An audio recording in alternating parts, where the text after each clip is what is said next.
Hey there, I received this raised planter to share with you guys. When you open the box, everything is there ready to go. There aren't any special tools needed, and it all goes together with these hex bolts and nuts along with this hex key. The sheet provided shows the components for assembly, and there are some minimal directions on here, but with what's here, I didn't find it difficult to put together at all. Once I sorted everything out of my working space, I did find it easier to pretty much put it together upside down, and once there was stability, then I could flip it over. When putting the screws in, I didn't tighten anything down until the very end. That allowed me some wiggle room as I was putting the other panels together, as well as putting in the stability rods on the bottom of the planter.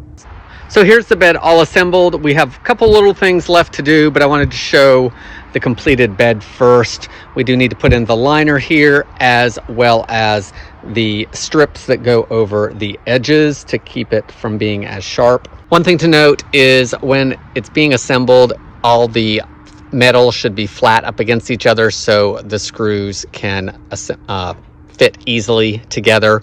You don't want the ridged part to be away from the bed. Another thing is there are a few extra screws because they actually fit the bottom here with the support beams, and they don't have a nut to go with them, so you will have less nuts than the bolt portion. Now let's put in the liner. There is a drainage hole in the bottom for water, but it's not totally sealed all the way around, so you will get some drainage off the sides as well. So the liner goes in just like that, and then finally we have these edge pieces here, and the edge pieces just get placed along the rim, and here it is with the liner in it. I do have some binder clips just holding it in so you guys can see what it looks like, and once there's soil in there, I won't need those clips to hold it in.